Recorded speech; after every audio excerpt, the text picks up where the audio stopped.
Evet arkadaşlar, selamünaleyküm. Erhan Kocaoğlu ben. Bugün oradan aldığım bir makine var.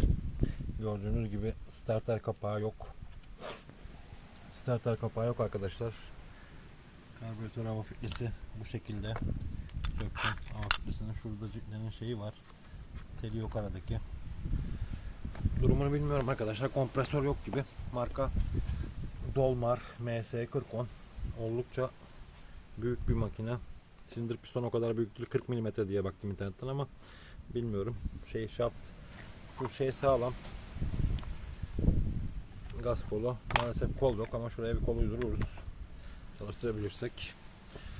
Dolmar'ın kalın şaft. Ucunda kitleme şeyi var ama şu an dönmüyor. Kitleme pulu var.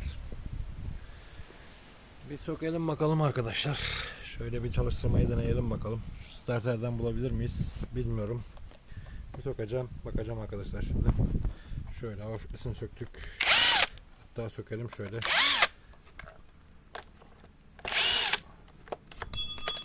Bir dakika. Hoppa. Atısı değil şeyim. Evet.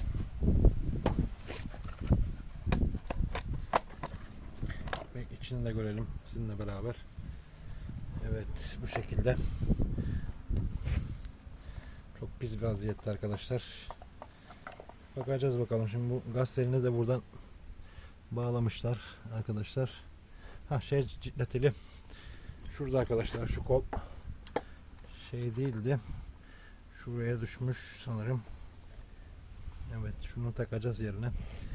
Bir çalıştırabilirsem bir bakacağız arkadaşlar. Olmadı bir sekmanla kurtarabilir miyiz? Silindiri sökeriz.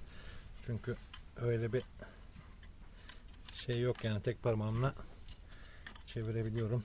Bir kompresörünü ölçeriz saatle. Ateşlemesine falan bakarız. Videoya devam ederiz. Evet, Dolmar 4010 ateşleme güzel. Şu makkap ucunla çalıştırıyorum şuradaki vidadan. PSI düşük, 40 mm ise sekman deneyeceğiz arkadaşlar. Sekman deneyeceğiz bakalım. Kurtarırsa çalıştıracağız. Dolmar PC MIC 4010'u söktük.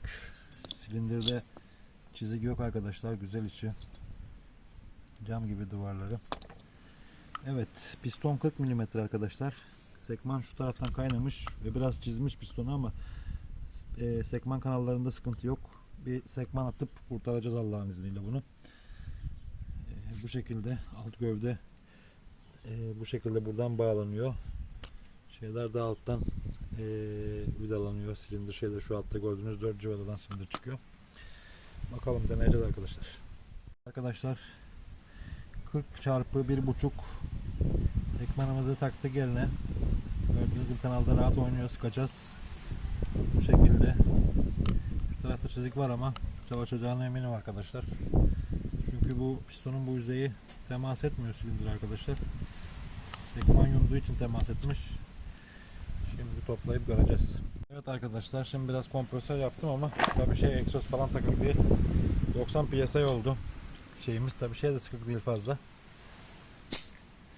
Şimdi toplayacağız bakalım, çalıştıracağız şöyle kelle olarak şeye bağlamadan.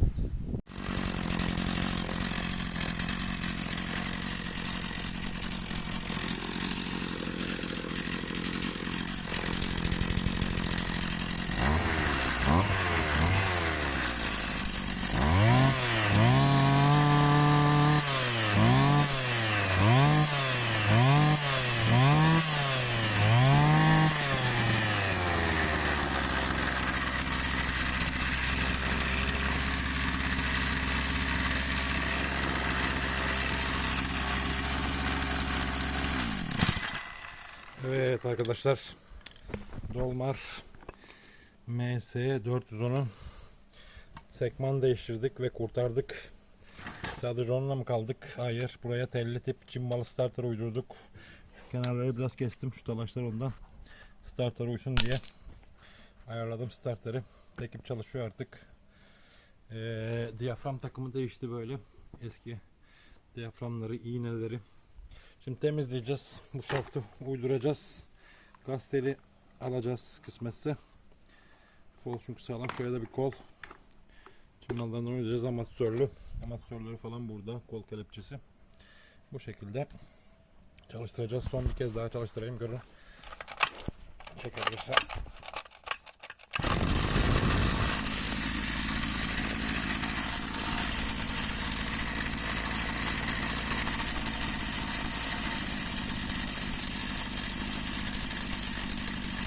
Tıkır tıkır.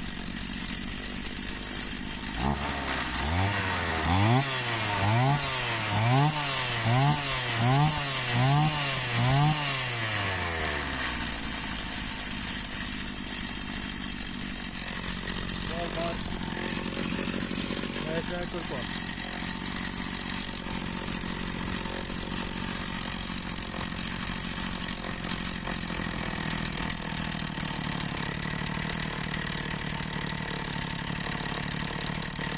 Tıkır tıkır sayıyor gördüğünüz gibi.